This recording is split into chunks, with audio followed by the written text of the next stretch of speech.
নমস্কার বন্ধুরা, আরেকটা নতুন রেসিপি নিয়ে চলে আসলাম। বাটার চিকেন মশলা। ওর জন্য আমি নিয়ে নেব দই। 1.5 কিলো চিকেন আছে আমার এখানে, আমি 100 গ্রাম দই নিয়ে নেব। 1 চামচ আদা রসুনটা পেস্ট, আদা রসুনের পেস্ট 1 চামচ আছে। 1 চামচ ধনের গুঁড়ো,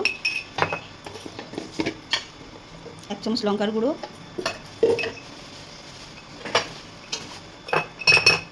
1 চামচ দেবো কাশ্মীরি লঙ্কার গুঁড়ো,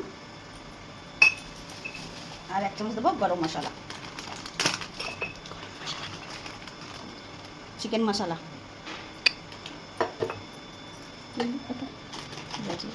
আধা চামচ দেবো গরম মশলা, দিয়ে দেবো লবণ,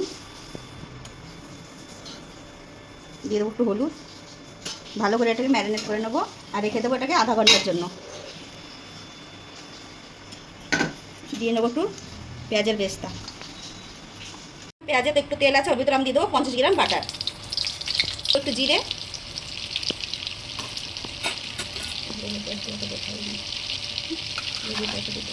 আর দিয়ে দেবো ম্যারিনেট করা চিকেন। তো আমি যখন ম্যারিনেট করেছি একটা জিনিস দেখাতে ভুলে গেছি, একটু লেবুর রস দিয়েছিলাম, আধা লেবুর রস দিয়েছিলাম। তো চিকেনটা আমি দিয়ে দেবো। 5 মিনিটের জন্য আমি ঢেকে দেবো। এটা দেবো শুকনো লঙ্কা, যেটা আমি জিরের গুঁড়ো দিইনি, এটা দিয়ে দেবো জিরে, গোটা জিরে, আর দিয়ে দেবো পেঁয়াজের বেস্তা। এটা আমি মিক্সিতে পিষে নেবো। রসুনের কটা রসুনের ঢাকনাটা তুলবো। এই দেখো, আর যে বেস্তা আর রসুন ইয়েটা পিষেছিলাম, এটা দিয়ে দেবো। এটা জল ছাড়া পিষতে হবে, শুকা শুকা। তো এটা দিয়ে মাখিয়ে আমি একটুখানি আর 2 মিনিটের জন্য একটু ঢেকে দেবো। তো আমি একটু জল দিয়ে দেবো, তোমরা যেরকম গ্রেভি রাখবে সেরকম জল দেবে। তো এটা না হালকা গ্রেভি হয়, বেশি হয় না। তো আমি অল্প একটু জল দিয়েছি, একদম গামাখা করতে হয়। একটুখানি দেবো। এটা আমি 10 মিনিটের জন্য ঢেকে রেখে দেবো। এই চিকেন বাটার মশলা, বাটার চিকেন মশলা আমার হয়ে গেছে। তো আমি একটু দিয়ে দেবো লাস্ট ফিনিশিংয়ে কস্তুরি মেথি দিয়ে দেবো,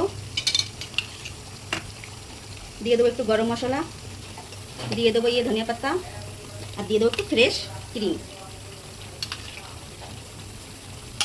আমার বাটার চিকেন মশলা হয়ে গেছে। তো একটু ফ্রেশ ক্রিম দিয়ে দেবো উপর থেকে।